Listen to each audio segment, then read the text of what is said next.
ತಪ್ಪದು. ಪರಿಸರ ಚೆನ್ನಾಗಿದ್ದರೆ ಮಾತ್ರ ನಾವು ಚೆನ್ನಾಗಿರಬಹುದು. ಆದರೆ ನಾವು ಇಂದು ನಮ್ಮ ಪರಿಸರವನ್ನು ಸ್ವಾರ್ಥಕ್ಕಾಗಿ ಬಳಸಿಕೊಂಡು ರಕ್ಷಕರೇ ಭಕ್ಷಕರು ಎಂಬಂತಾಗಿದ್ದೇವೆ.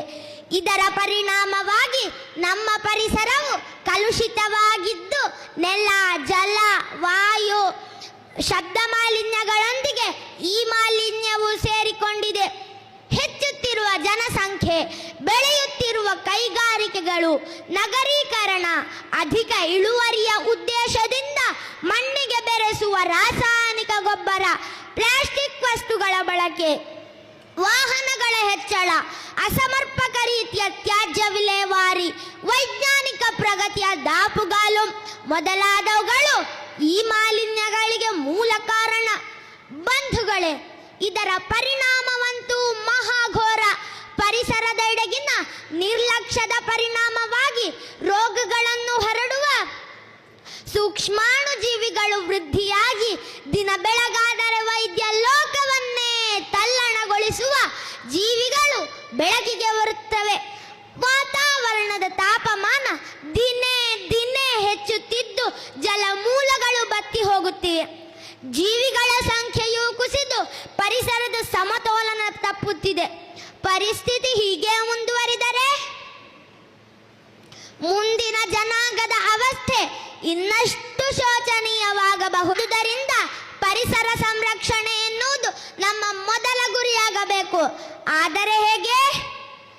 ನಾವು ವೈಜ್ಞಾನಿಕವಾಗಿ ಎಷ್ಟೇ ಪ್ರಗತಿ ಸಾಧಿಸಿದ್ದರೂ ಪರಿಸರ ಸಂರಕ್ಷಣೆ ಎಂಬ ವಿಷಯದಲ್ಲಿ ಹಿಂದಿದ್ದೇವೆ ಎನ್ನುವುದು ಕಟು ವಾಸ್ತವ. ಇಂದಿನ ಮಕ್ಕಳೇ ಮುಂದಿನ ಜನಾಂಗ. ಆದುದರಿಂದ ಪರಿಸರ ಸಂರಕ್ಷಣೆ ಎಂಬ ಮಹಾಯಜ್ಞದಲ್ಲಿ ವಿದ್ಯಾರ್ಥಿಗಳಾದ ನಾವು ಸ್ವಯಂ ಪ್ರೇರಿತರಾಗಿ ಭಾಗವಹಿಸಬೇಕು. ನಾವೆಲ್ಲರೂ ಸೇರಿ ನಮ್ಮ ಮನೆ, ಶಾಲೆ ಹಾಗೂ ಸುತ್ತಮುತ್ತಲ ಪರಿಸರದಲ್ಲಿರುವ ತ್ಯಾಜ್ಯಗಳನ್ನು ಎಲ್ಲೆಂದರಲ್ಲೇ ಸೇರದೆ ಸಮರ್ಪಕ ರೀತಿಯಲ್ಲಿ ನಿರ್ವಹಣೆ ಮಾಡಬೇಕು. ಜೈವಿಕ ಹಾಗೂ ಅಜೈವಿಕ ತ್ಯಾಜ್ಯಗಳನ್ನು ಬೇರೆ ಬೇರೆಯಾಗಿ ಸಂಸ್ಕರಿಸಿ ಜೈವಿಕ ತ್ಯಾಜ್ಯಗಳನ್ನು ಗೊಬ್ಬರವಾಗಿ ಉಪಯೋಗಿಸಬೇಕು. ಅಜೈವಿಕ ತ್ಯಾಜ್ಯಗಳನ್ನು ಹರಿತ ಕರ್ಮ ಸೇನೆಯ ಮೂಲಕ ಸಕಾಲದಲ್ಲಿ ವಿಲೇವಾರಿ ಮಾಡಲು ಕೈಜೋಡಿಸಬೇಕು.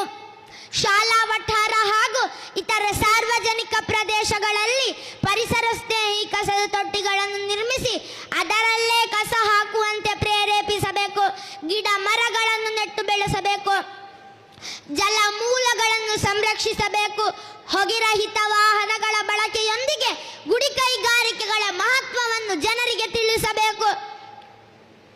ಬಂಧುಗಳೇ, ಓರ್ವ ವಿದ್ಯಾರ್ಥಿನಿಯಾಗಿ ನಾನು ಪರಿಸರ ಸಂರಕ್ಷಣೆಗೆ ನನ್ನ ಕೈಲಾದ ಪ್ರಯತ್ನ ಮಾಡುತ್ತೇನೆ ಎಂದು ಎದೆ ತಟ್ಟಿ ಹೇಳುತ್ತೇನೆ. ನಾನು ನನ್ನ ಮನೆ ಹಾಗೂ ಸುತ್ತಮುತ್ತಲ ಪರಿಸರವನ್ನು ಶುಚಿಯಾಗಿಡುವುದರೊಂದಿಗೆ ಸಮೀಪವಿರುವ ರಸ್ತೆ ಹಾಗೂ ಬಸ್ಸು ತಂಗುದಾಣಗಳನ್ನು ಗೆಳೆಯರ ಹಾಗೂ ಹಿರಿಯರ ಜೊತೆ ಶುಚಿಗೊಳಿಸಿ ಜನಜಾಗೃತಿ ಮೂಡಿಸುವಂತಹ ಭಿತ್ತಿಪತ್ರಗಳನ್ನು ಅಂಟಿಸಿದ್ದೇನೆ. ಸ್ವಚ್ಛ ಕಾರ್ಕಳ ಬ್ರಿಗೇಡ್ ತಂಡದ ಸದಸ್ಯೆಯಾಗಿ ಅವರ ಮಾರ್ಗದರ್ಶನದಲ್ಲಿ ಪರಿಸರವನ್ನು ಶುಚಿಯಾಗಿಡುವುದರೊಂದಿಗೆ ಗಿಡ ಮರಗಳನ್ನು ನೆಟ್ಟು ಬೆಳೆಸಿದ್ದೇನೆ.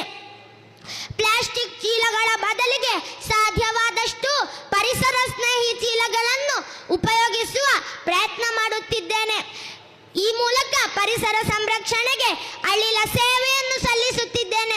ಇಂತಹ ಕಾರ್ಯಗಳಿಗೆ ನನ್ನ ಹೆತ್ತವರು, ಹಿರಿಯರು, ಅಧ್ಯಾಪಕರು ಮತ್ತು ಹಿತೈಷಿಗಳ ಮಾರ್ಗದರ್ಶನ ಹಾಗೂ ಬೆಂಬಲವಿದೆ ಎಂದು ಹೇಳಲು ಹೆಮ್ಮೆ ಪಡುತ್ತಿದ್ದೇನೆ. ಹೀಗೆ ಪ್ರತಿಯೊಬ್ಬರೂ ಪರಿಸರ ಸಂರಕ್ಷಣಾ ಚಟುವಟಿಕೆಗಳಲ್ಲಿ